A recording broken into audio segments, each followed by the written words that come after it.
World News Today, brought to you by the Admiral Corporation, makers of Admiral Radio, America's smart set. By shortwave broadcast direct from important overseas stations, as well as leading news centers of our own country, CBS correspondents are waiting to bring you a complete report from the world's political and battlefronts. But first, here's Doug Edwards. Here are the highlights of today's news. American planes have carried out the greatest daylight operation of the war against unannounced targets in Germany. The Allies have turned back repeated German counterattacks at Anzio. Russian forces have moved closer to Pskov, and the Pacific offensive continues. For details, Admiral Radio takes you now to CBS Pearl Harbor. Webley Edwards reporting.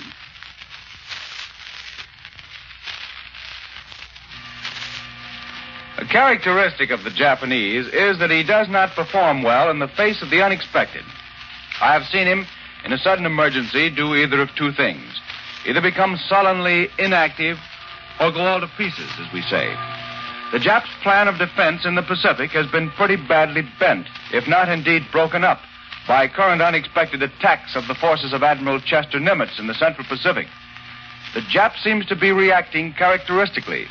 His forward forces have gone all to pieces, as we say. His main strength, his fleet, is sullenly inactive. Central Pacific forces swarmed all over him this week. Warships of the Pacific Fleet and land-based planes of the 7th AAF and Fleet Air Wing 2 pummeled him all the way from the eastern Marshall Islands to his great bastion of Truk in the Carolines. They hit the fringes and then hit in between at Kusai and Ponape. Rear Admiral R.K. Turner's forces moved in on Eniwetok, gave it a tremendous pounding from planes and warships, and then Rear Admiral Harry Hill's amphibious forces, with assault troops under Marine Brigadier General T.E. Watson, went in for the kill. By yesterday, it was announced that Engebe Island was captured. Now Admiral Halsey announces shelling of Rabaul, New Britain, and Kavieng, New Ireland, by his two fleet destroyer forces. The Central Pacific forces are pouring it on, and the Jap is rocking back on his heels. His hopeful plan of slow withdrawal, backward, inch by inch, we hoped it would tire the fighting in the distance, has suddenly been rolled back on him by bold, swift advances. His outer defenses have got to have help, and with the powerful air and surface superiority we now hold over his bases in the Central Pacific, as far west as Truk, the only help he can send is his fleet. That fleet has not yet come out. You may be sure, if and when it does, the Pacific Fleet will welcome the meeting. This is Webley Edwards at Pearl Harbor, returning you to Admiral Radio in New York.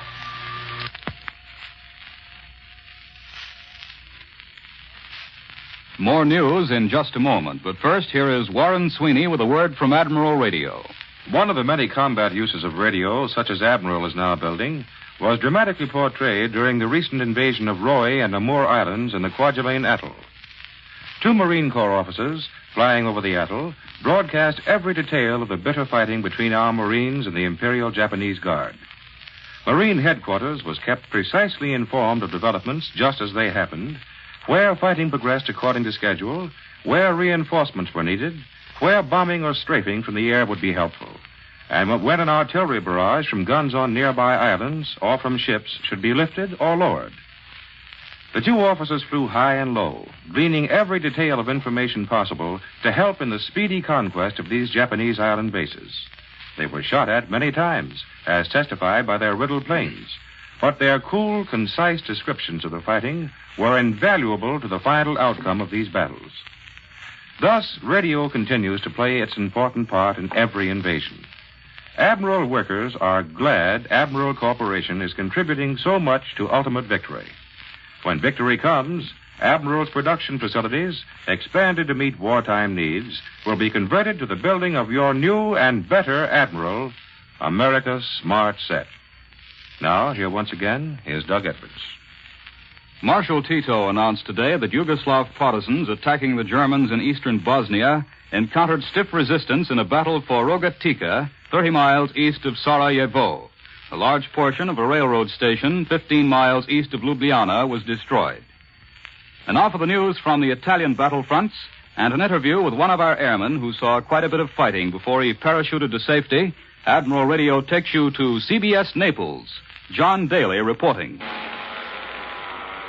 Under clear skies today, our strategic bombers, four-motored liberators, joined the battle for the Anzio beachhead. This is the second time since the battle began that our strategic heavy bombers have turned tactical and blasted the German concentrations in the Anzio area. Last Thursday morning, crucial second day of the enemy offensive, liberators and fortresses dropped tons of bombs on enemy rail concentrations a bare 8 miles behind the front lines as mediums and fighter bombers attacked the front line. Beside me is Flight Officer George A. Stanley of Nashville, Tennessee, co-pilot of a B-24 which took part in that raid. Later, he had a most uncomfortable grandstand seat for the Anzio battle. But let's begin at the beginning. You tell the story, George. Our target was Chicano, a railroad junction at the northern end of the Anzio-Albano Road. We didn't have much trouble going in and did a good bombing job. Then we turned around and started back and ran into what we call now Black Alley. It's the heaviest ack fire I've ever run into. About a minute after we hit it, we took 3 direct hits, one of them in the main gas tanks in the bomb bay. We tried to plug the hole, but there wasn't a thing we could do about it, and the skipper, Lieutenant Thomas A. Scott from Honey Falls, South Carolina, ordered abandon ship. Could you see much of what was going on down on the ground? Not at first. We were at 20,000 feet when we bombed. But after we got hit, we came down pretty fast so that we could jump without oxygen, and it didn't look very healthy. Everybody got out all right except the engineer. His chute didn't open. But he had a chest tight and tore the cover off and pulled the chute out with his hands. Well, where were you by then? Over the enemy lines? No, but that was what was beginning to happen. We had been heading in from the beach, and I could see a lot of falling down below. I said to Tom, we'd better get going pretty quick. He came into the bomb bay after blowing up the bomb site and said, okay, let's go together. He went out one side of the catwalk, and I went out the other. When our chutes opened, we were about 25 yards apart, and it was very quiet. I hurried over to Tom. Seemed silly now, but I said, hello, did your ship come out all right? He laughed and looked up at it, just said, yeah. I pointed down and said, those are the Jerry lines over there. Where do you think we're hit? Tom shouted back, God only knows. We looked close, and we pulled at our fire lines like we had a hold to the rainbow, and we're pulling for the solid goal. Well, where did you land? Just inside our lines. There was machine gun fire and artillery all over the place.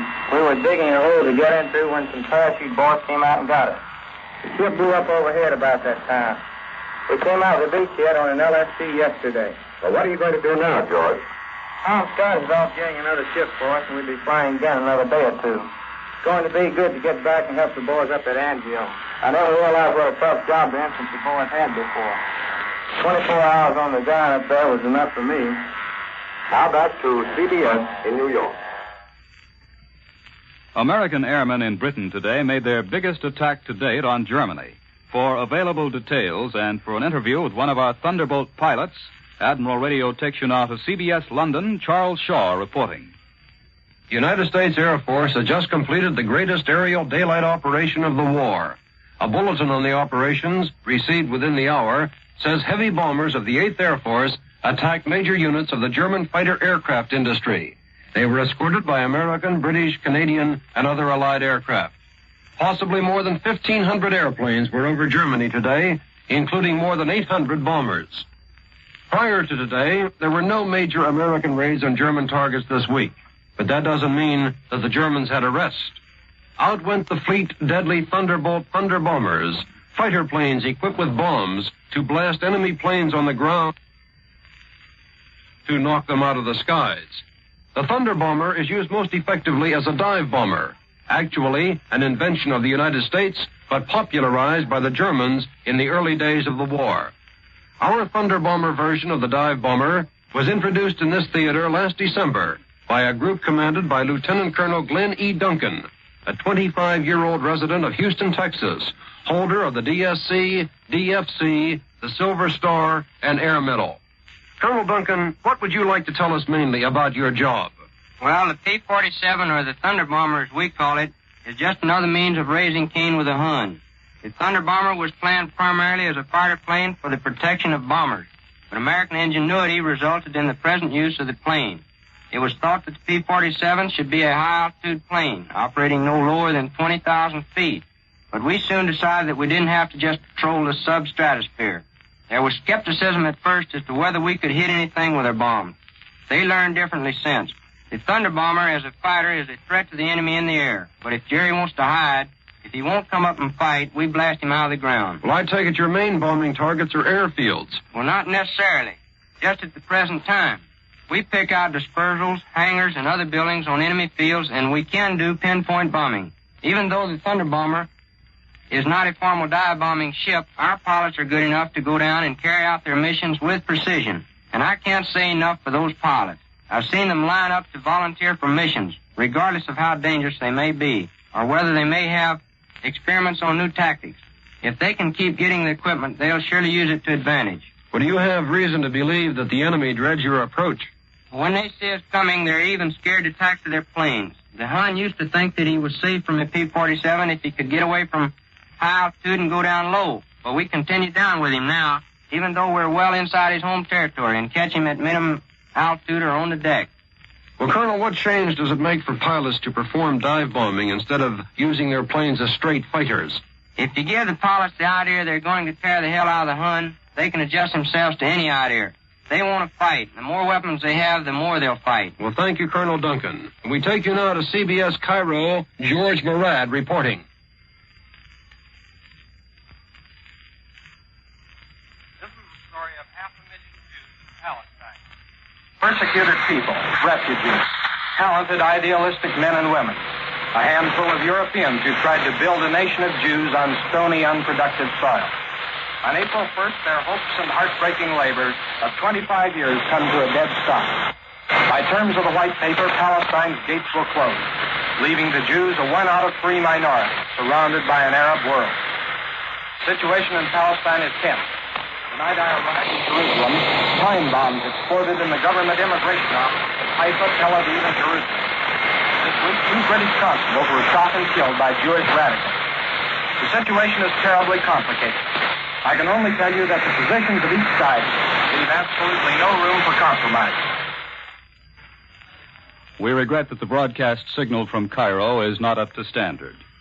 And now here in our New York studio to give you the insight on the fighting in Italy is Columbia's military analyst, Major George Fielding Elliott. One point at least is becoming increasingly clear as reports come in from the Allied beachhead south of Rome. That point is that the Allied commanders knew what they were doing when they ordered the landing forces to use the precious time gained by surprise to dig in solidly, to consolidate a defensive position which could not be broken by German counterattack. That order is paying dividends now. The Allied commanders did not make the mistake of underestimating the enemy. They knew that German resourcefulness and German desperation would produce violent counteraction against this menacing beachhead. They knew that if they sent their troops racing over the countryside in raids against the German communications, those raiding forces would be lost and the gains of surprise wiped out. So they dug in. The results are now beginning to be apparent. The first series of German counterattacks were hurled back. These were apparently by scratch combat groups hastily put together, too weak to gain very much ground. Then the Germans tried again, this time with additional forces brought down from the north. They gained high ground near Aprilia and brought the port of Anzio under long-range bombardment. But they did not wipe out the bridgehead. Now the Germans are trying for a third time, with no less than 9 divisions. And once more they appear to have been stopped. They made gains at one point on a narrow front, but don't appear to be able to hold these gains. The tide of battle is turning in favor of the Allies. The weather has broken again just at the crucial moment, so that our air power can operate at full strength. In the south, the Germans cling desperately to the ruins of Cassino, but new Allied troops are making their appearance there. An advance on the Cassino front becomes more probable. The Canadian Corps, over on the Allied right, has not yet been seriously engaged, nor has the newly arrived Polish Corps. The beachhead is, however, the pivot upon which the whole plan depends. If it holds, we'll see even more favorable developments in Italy before long. Major Elliott, since we've been on the air, CBS correspondent Winston Burdett has reported from Allied headquarters in North Africa that on Friday morning, a handful of Allied troops were seen fighting its way into the Monte Cassino monastery. None of them came back to tell the story.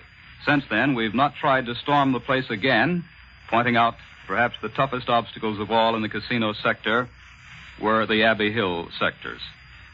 In Russia, 3 Red Army columns are converging on Pskov today, the key to the German defense of the southern approaches to the Baltic states. And a German communique says the Russians have launched a new attack between the Pripyat and Berezina rivers. There's no official word on just how far Red Army spearheads are from Pskov, but frontline reports say the Soviet nutcracker is driving the Germans back toward the Baltic entryway, and the Red Army has already turned Pskov's vital railway yards and supply depots into a sea of flame. This air attack is said to have brought a virtual halt to the enemy attempt to bring reserves and supplies through to Pskov. Soviet planes set fire to at least 15 trains. There seems to be little doubt but that the fighting men overseas want mail, all the mail they can get. For a report on just how the V-mail machines operate, Admiral Radio takes you to the Fleet Post Office here in New York. Bill Slocum, Jr. reporting. Listen to that sound for a second or two, please. It sounds a little like a heart pounding and pushing lifeblood through a very tired and busy human body. Well, that's precisely what it does. It's V-mail equipment. This piece happens to be in the Navy's Fleet Post Office in New York. But similar pieces of machinery are scattered all over the world. And wherever they are, they're helping tired and busy humans carry on a back-breaking job. If you're a son or daughter in the services, you certainly have been told much more eloquently than I can tell you just what mail means to a fighting man or woman. I have no intention of making a pep talk about writing to soldiers and sailors. I'll leave that to my emotional contemporaries. But as a fair country reporter, I think I found out the second best way to tell your guy or gal whatever is on your mind. That way is through the use of V-mail. There are several reasons, but I think you can throw them all out the window after the first reason. And that is, anything you send by V-mail will get where it's sent. Planes crash, ships sink, but V-mail negatives stay right here. If one is lost, it is sent off again. Yes, somebody reads V-mail material before it goes overseas. But, and so many of us don't seem to realize this, somebody reads every letter before it is sent overseas. There's nothing anybody can do about censors. V-mail is the process of photographing letters and then sending the negatives over for developing and delivering. A roll of V-mail film weighs 5 ounces, and it is the equivalent of a 35-pound sack of normal mail. And there is no limit to the number of pages you send, so long as each is properly addressed. 40,000 letters go through these machines here at Fleet Post Office, New York, and they can very easily handle twice as many. And the Navy says if the demand increases, they'll just get more machines. Yes, the Army and Navy want you to use V-mail. They know better than anyone just what mail means to fighting men and women, and they are determined to see that mail gets to these men and women. But they'd like to use the space now used by mail sacks for other things. Things that will get your man or boy back home sooner. And, as I said, V-mail is good, but it's only the second best way to tell your guy or gal what's on your mind. I return you now to Admiral Radio. Now for the news on the home front and an interview with the acting commandant of the Coast Guard. Admiral Radio takes you to CBS Washington. Don Pryor reporting. There's been a lot of speculation here over the part this country might be willing to play in a Finnish-Russian peace. But so far, all of that is pure speculation. Tomorrow or the next day, President Roosevelt is expected to veto the new tax bill on the ground that it doesn't provide enough money. The subsidy fight in Congress seems to be over temporarily since the president vetoed the anti-subsidy bill last week. But the battle will begin again when the Price Control Act comes up for renewal. Now we have a story without any heroics about the job the Coast Guard has been doing to protect the great flood of war supplies going through American ports. But it's an important story because to a very critical degree, the whole course of victory depends upon the Coast Guard's success. To tell it, here is Rear Admiral Lloyd T. Chalker, acting commandant of the United States Coast Guard. The story is very simple. For the Coast Guard, this week is an anniversary, because it was just 2 years ago that the Secretary of the Navy, acting under an executive order by the President, gave us the responsibility for port security. And that means what? By the terms of the President's order, it means safeguarding all of our waterfront facilities in the United States, Alaska, Hawaii, Puerto Rico, and the Virgin Islands. It's our job to see that supplies and troops get through the ports with a minimum of loss from accidents and from sabotage and subversive activities of all kinds. Well, except for ordinary accidents, is the danger really very great? There hasn't been very much sabotage, has there? No, there has not. But not because the enemy is disinterested. From the military standpoint, our ports rank with major airfields as primary enemy targets. The reason is obvious.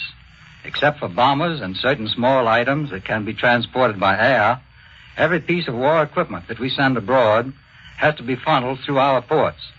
They are the smallest, most concentrated parts of the whole supply line, and therefore they're the most vulnerable parts.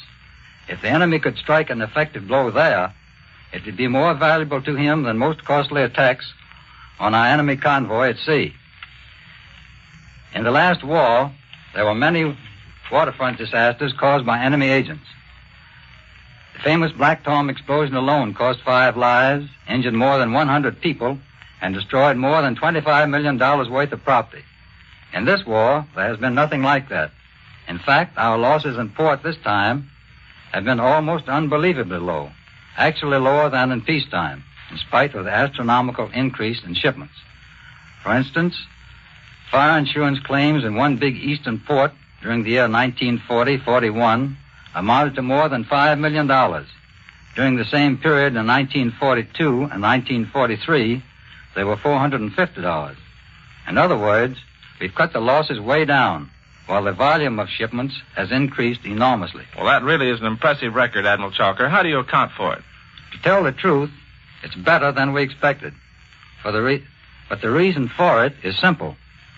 When this thing began, we were determined that we were not going to repeat the mistakes that were made last time. Captain Norman B. Hall was put in charge of port security job, and his orders were clear: to make the ports safe and keep them that way. We think he's done an excellent job, and so have the officers, enlisted men, and thousands of patriotic volunteers who have been working under him, and the many more local officials and private individuals who have given such splendid cooperation. Well, they can all be proud of a job well done. I return you to Admiral Radio in New York. In one of the frankest Axis acknowledgments of the failure of Japanese strategy, Berlin Radio said today that Tokyo had not expected an attack on Truk before a complete American occupation of the Marshall Islands. The broadcast, recorded by CBS, said the Japanese Navy will not come out to fight, and that the Japanese press registers the fact in the usual polite manner that the Americans evidently have a lot of planes at their disposal for such erratic enterprises. Now, once again, here is Warren Sweeney with a word from Admiral Radio. The Admiral automatic record changer is the product of years of careful research and is a triumph of modern engineering skill. Because of its very simplicity and trouble-free mechanism, it is small wonder that Admiral attained leadership as the world's largest manufacturer of radio phonographs with automatic record changers. The Admiral changes records quickly, taking only 6 seconds as compared to some others taking twice as long. Admiral's counterbalanced tone arm is a vast improvement over other types. It exerts only 1 ounce of pressure. This results in better tone and longer life for your records. Your highly prized records are safe in an Admiral automatic changer, for there is far less chance of chipping or breaking them. It's a thrilling experience to load an Admiral automatic changer with 10 or 12 records, then just sit back and enjoy hearing them played flawlessly, one by one, without going near the instrument. When peace comes again and Admiral's wartime job is done, Admiral, America's smart set, in combination with the world's finest automatic record changer, will again be available. The appearance of personnel of the armed services on this program does not constitute an endorsement of our product. World News Today is brought to you each Sunday at this hour by the Admiral Corporation, makers of Admiral Radio, America's smart set. Be sure to listen again next Sunday when Admiral brings you World News Today by shortwave, direct from leading news centers of the world. This is Warren Sweeney speaking coast to coast for Admiral Radio, makers of our country's smartest set. This is CBS, the Columbia Broadcasting System. WBBM, Chicago.